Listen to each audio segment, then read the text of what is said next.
Okay, welcome back to another episode of the Shadows and Ink podcast. And today we're talking Final Girls with Elaine Pascale. Now I'm going to turn it over to her and let her introduce herself and tell everyone who you are.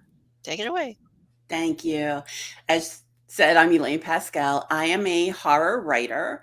And if I were to categorize my writing, I would say it is probably feminist horror, maybe a little bit of bizarro horror.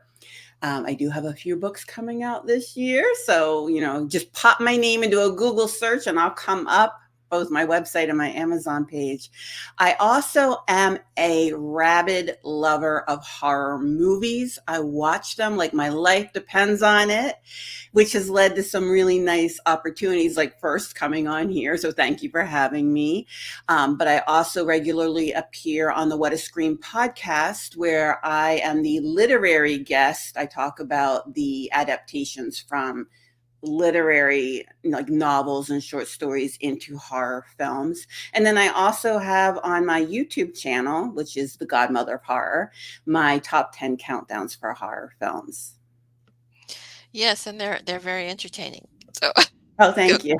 go listen and watch and follow her. So anyway, um, I'm sure our audience, our horror audience, is well versed in the idea of what a final girl is. But how would you define her? Okay. Well, she's the one who survives to tell the tale. We need some witness. We need someone to tell us what happened. And she, the final girl, is an offshoot of the damsel in distress, which was a very popular character from early Gothic literature. And the damsel in distress was an offshoot of the Virgin Princess from fairy tales. And we see a lot of similarities amongst those three characters. Like, typically mom is out of the picture, often dead, because she's a sexual woman, so she can't live, and the virgin princess has to be the one who's now in charge. She's at peril with someone chasing, following her. Sometimes that might be a human. In our films with final girls, the human often has supernatural powers, or it might be some monster type, some creature. But basically she has to survive to the end so that we have our witness. Historically, the fairy tale princess, the damsel in distress, and our early final girls survive by luck. Like, they just kind of hide in the corner and wait for some man to come rescue them. But we are seeing more and more final girls now using their wit and their cunning to survive. Okay, and that's an excellent segue into the next couple of questions. Okay. So, some fans view the final girl as a metaphor for women fighting back against trauma and abuse. How would you interpret that view? I love that view. And that is sort of the way I watch the final girl. We know that people react to assault and trauma by fight, flight, freeze, or fawn. I'm a freeze. That's just how my brain is wired. I freeze when things happen to me. I wish I were a fighter. In my fantasies, I have a zombie apocalypse survival plan in my head. I have a purge night survival plan in my head. Like, I have all these little fantasies in my head where I fight back or I take control. But that's just not how I'm wired. I don't do that. So it's very vindicating for me to watch the final girl fight back, because it's what I want to do, what I wish I were capable of doing in those moments. And I don't think I'm alone in that. I think other people watching might feel that same sort of catharsis or vindication of, like, wow, I could fight back. Or this is, as you're watching, you sometimes feel like you're smarter than the final girl too. Like, don't pick that up, pick that up. Don't go up those stairs, go there. Yeah. So kind of, it again makes you feel a little more in control, and it can be very cathartic. Yeah, don't go in the scary basement. Exactly. In the shed with all those chainsaws. Don't do it. Yeah. So, an alternate argument could also be made that the final girl, as you mentioned, is a leftover from a victim stereotype, but has a makeover. So, what are your thoughts on that? Well, yeah, she does have a makeover, because horror films are sort of a reflection of our social fears, right? We see things in horror films if you go back and you watch different decades of horror films, you see different issues. Like in the 50s, it was always like the neighbors, the others, because of the commie scare. Look at Black Christmas, which is a final girl with the character of Jessie. That was in the 70s during the sexual revolution. So she is in a sorority. She's going to school, she's getting an education, and she finds herself pregnant. And her boyfriend's going to rescue her and marry her and make an honest woman of her. And she says, no, I want to have an abortion. I want to finish my education. I want to have a career. Maybe someday I'll be married, but not right now. And which is a very different final girl than you would have seen, in the damsel in distress, right? She's taking more agency. She's taking more control. So I do think we see makeovers. But I also think there are things that we need to see held over from our typical final girl, because horror it's a roller coaster ride watching horror. And I think viewers want that familiar foundation. You want something familiar, again, for a feeling of control. Like, we have 8 gazillion werewolf movies, right? And a silver bullet kills the werewolf. And that makes us feel better as an audience, because we're like, we know how to handle this. There are a lot of traumatic, fearful things in our real life that we don't know how to handle. But this we do. We know how to kill a werewolf. We know how to kill a vampire. And we kind of know what the final girl's going to do. She's going to pick up something phallic, right? And then, and gain control that way. And it's satisfying for a viewer to see that, because it's familiar, it's comforting. We know it works, or at least works in this, part one. And then there's going to be a whole franchise, and we're going to see her do it again and again and again. So, do you think that is in part why horror girls have become so iconic in horror? Do you think that the female fans they want to use them as surrogates and role models for themselves? Well, first, thank you for saying female fans, because there's still this myth, even in 2024, that horror is a boys' club, and that women only pretend to like horror to get the boys' attention, or to be a pick-me girl or something, that we couldn't honestly like it all on our own. Just like we don't like football. We don't like, we're just always pretending so that the men like us. And in terms of the final girl, making it a boys' club is actually kind of creepy and detrimental, because it's sort of saying that men are watching the final girl, some sadistic fantasy going on, some misogynistic fantasy, which horror can be misogynistic. I know that's not what we're here for. Well, But anything can be misogynistic, to be honest. So, yeah, yeah. But I do think there is something in the final girl. There's a vulnerability to being a woman in this world. And I'm not saying that men don't have vulnerabilities. They certainly do. And obviously, gay men and straight men have different vulnerabilities. That's not what we're here for, again. But women have a certain vulnerability in this world. And I used to fight against it as a writer. I always felt like, why am I a woman in horror? Why am I, why my genitals aren't writing? Why does it matter that I'm a woman? I'm just a writer. I'm just a horror writer. But then I really thought about where some of my content comes from, the fears and the vulnerabilities. And, like, for instance, I know another woman horror writer, not me, who is in a writing group, and it was men and her, as often happens when you're in horror groups. You are like the one woman. And she was workshopping a story, and she read it. And in the story, a woman approached her car and then looked into the back seat before she got in. And the men in the room were like, why would she do that? That's so stupid. That's unrealistic. And I'm thinking, oh my God, I would never get in a car without checking the back seat. Are you kidding me? yeah, it's like Not it's unfair. unrealistic for men. It's not unrealistic for women at all.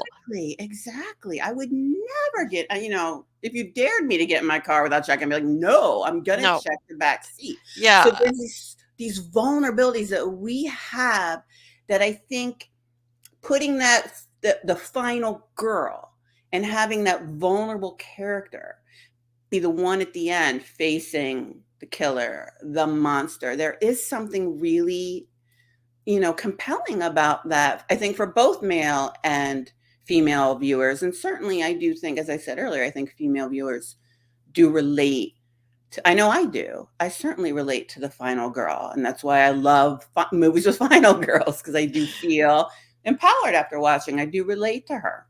Yeah. Okay, you touched a little on this earlier, but do you think there is a lingering good girl trope attached to the final girls? You know, the promiscuous die, the virgins live. And do you think that is a sexist shadow that should be just jettisoned? So the first part of the question, yes, I do think it is still a part, unfortunately, a part of the final girl trope. Um, Purity culture is hard to shake. And it doesn't matter what part of the world you live in, even what part of the country, there is a purity culture. It's stronger in some places than others. But we do have this idea that a woman's value is her virginity. And then once that's gone, she's useless and she can be discarded. There are certain groups in this country, I'm not going to name them, that tell girls that, okay, once you lose your virginity, you're like a chewed up piece of gum. Nobody's going to want you. You're supposed to guard it. So I think that is still there, but I think we're moving away from it. I think as we see more women writing scripts, more women directing, more women producing, we're seeing final girls that are married. We're seeing final girls that are in long-term relationships. So they're clearly not virgins, and they're still surviving to the end of the story. I hope that continues. I'm hoping that we don't go back and regress into the virgin final girl, because I think we're making strides with that. And also in terms of purity, that doesn't, with the final girl, that's not just about sex. It's also about, like, she shouldn't drink, she shouldn't do recreational drugs, she shouldn't go out with a group and hang out in bar. There's this whole idea that she should really be very good and bookish and stay home. And we are seeing a little bit of a pull against that in more contemporary films. Oh, well, that's good. So, what are your favorite final girl? Who are your favorite final girls, and why do they resonate with you? Well, my absolute favorite is Laurie Strode from Halloween, Jamie Lee Curtis. And I originally liked her. I saw Halloween when I was very, very young. And she does follow the tropes. She is the virginal, sober, whatever, taking care of the kids. But she does it in a way that's not smug. It's not self-righteous. She's not like, oh my God, I'm afraid of a penis. Oh, I'll never ever drink. The attitude that comes from Jamie Lee Curtis playing Laurie Strode is not today. Not ever, but not today. I'm not engaging in those things right now, but they're not off the table. So I really like that she was kind of cool despite having that sort of, virgin kind of, character. Now, and I never thought this would happen to me, but I'm aging. I am growing old. And so I'm enjoying watching Laurie Strode also grow old. It's interesting to watch a final girl be a mother, be a grandmother. And, like, what does this mean for the final girl? And also in the slasher films, I'm going to focus this on slasher films in particular.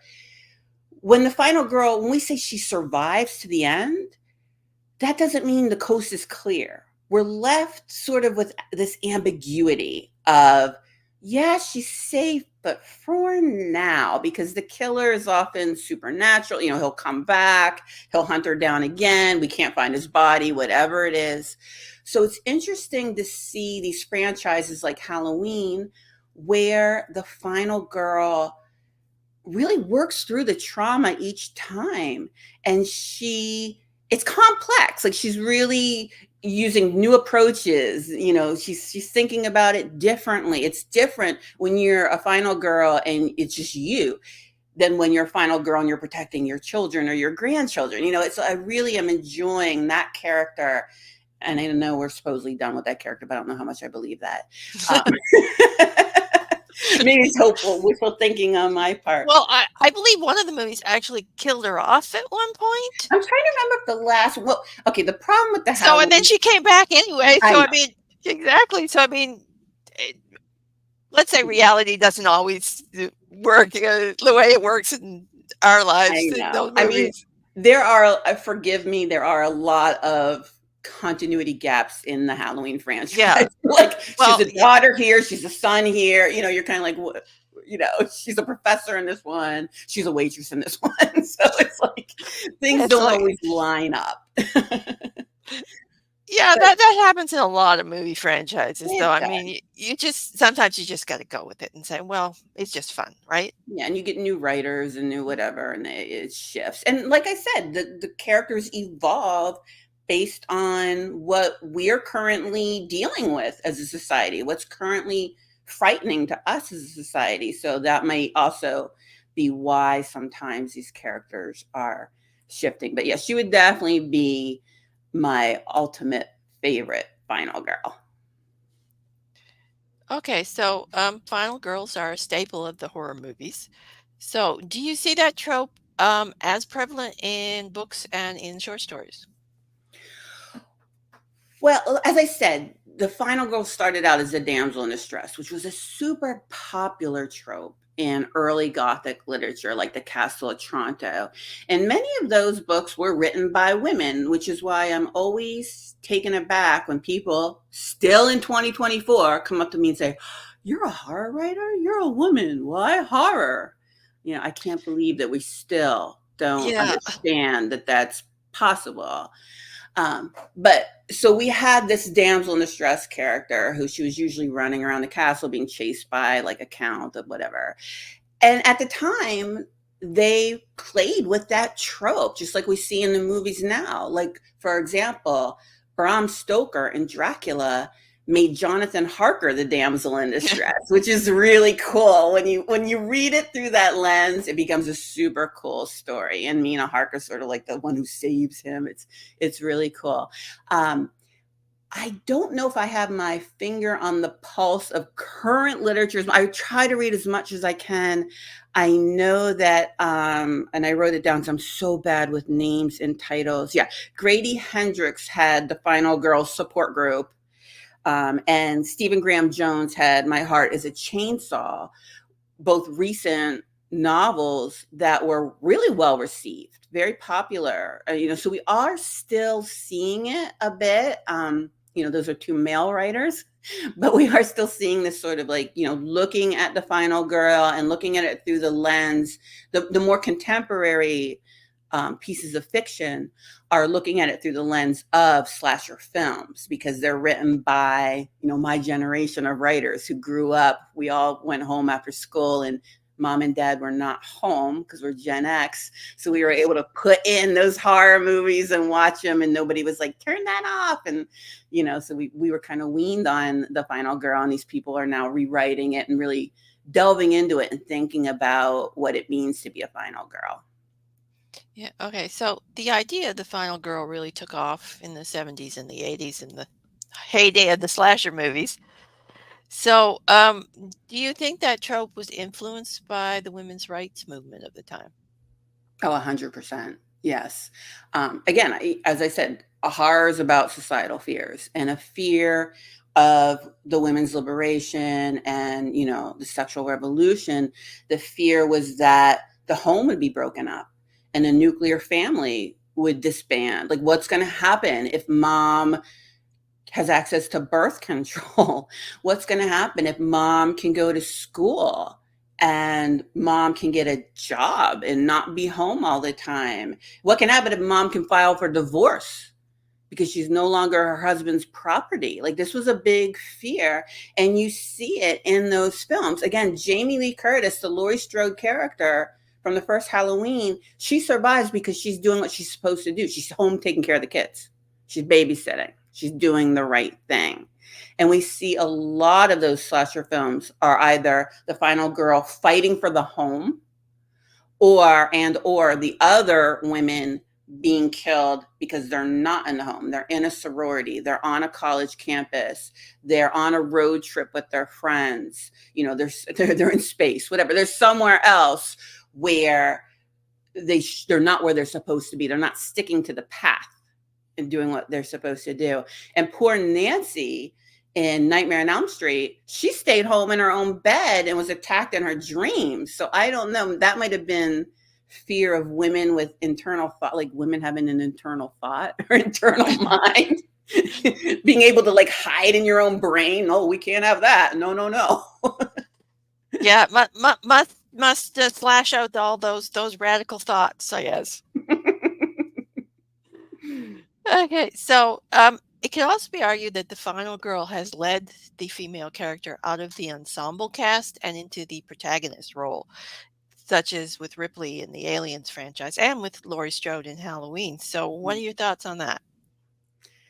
I love that. I love that the final girl is the face of the franchise just as much, if not more, than the killer. I think that's fantastic.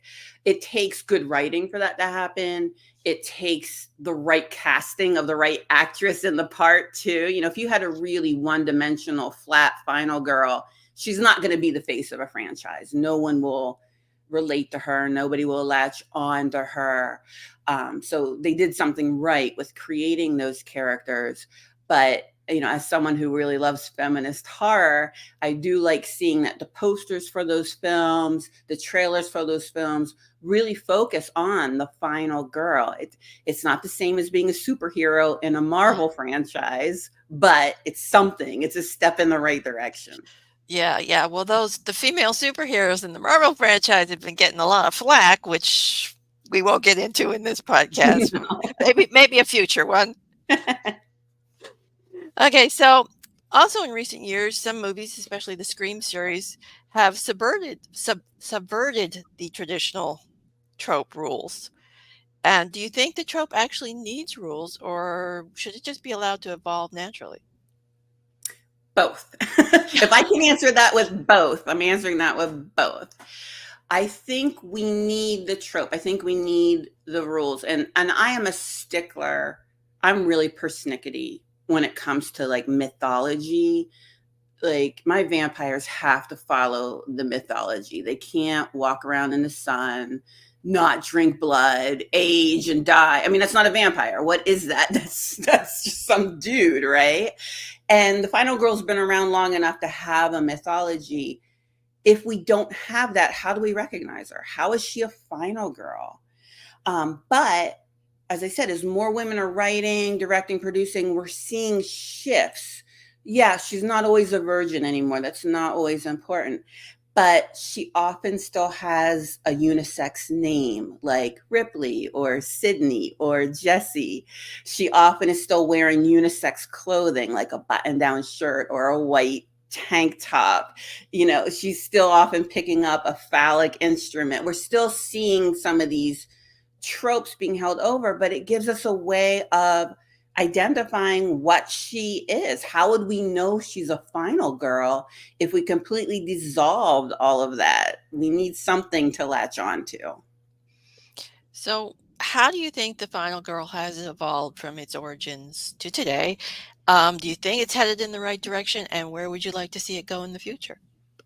Well, she's more active and independent. As I said, originally Final Girls, for the most part, were survivors just by sheer luck because some man came and rescued them. And we're seeing more and more Final Girls who are being smart and they're surviving on their skills, on their strength. So I think that's really, you know, important and that's really great. We have seen some diversity in Final Girls in terms of having women of color. And I think we need more of that. You know, please give me more women of color Final Girls. And I would like to see, to answer your second part of your question, I'd like to see diversity in terms of sexuality and like gender awareness. Like I would like to see lesbian, bisexual, pansexual, asexual, final girl. And that's not going to be the main part of the story, obviously, but have her kissing her wife goodbye before she leaves, or have her in this poly relationship as she's leaving the house or whatever, because that really then will mess with that virgin idea, and it, give us different ways of thinking about it. And I would really like to see transgender final girls, because there is a whole different vulnerability there, Hmm.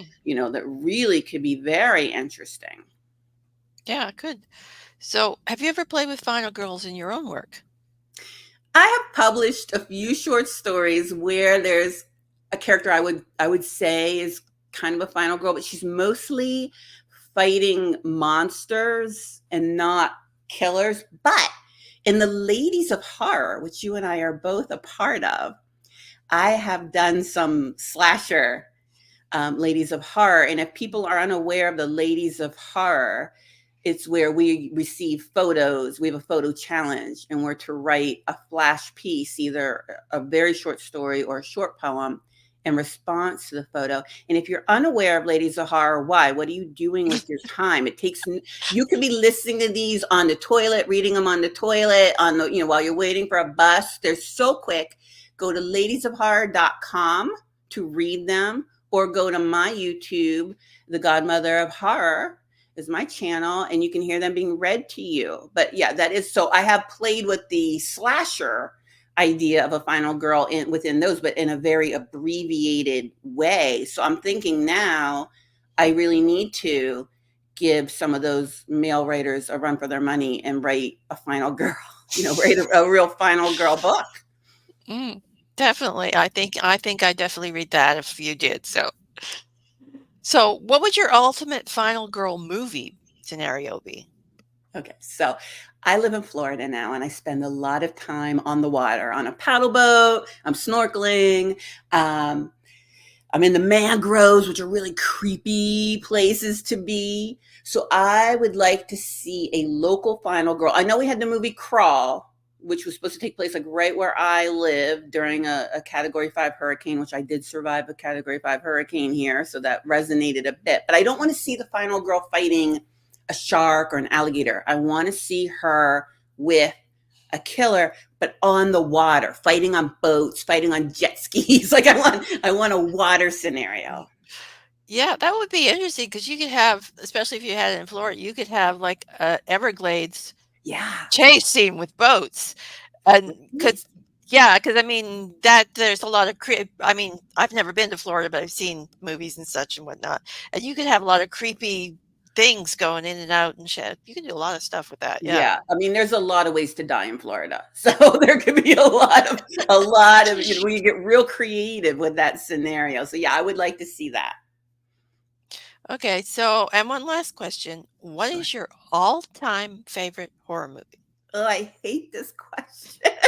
It's such a hard question because there's nothing I love more than horror movies. And then, and I'm always afraid I'm going to say something and then later go, oh, I forgot. But I'm going to go back to my roots. My first love of horror was vampire movies. And I've probably seen as many, I don't want to say every vampire movie. That wouldn't be true. I haven't seen every single vampire movie that's ever been made, obviously, but I've seen quite a few. I've seen many, many, many. I try to see everyone that comes out.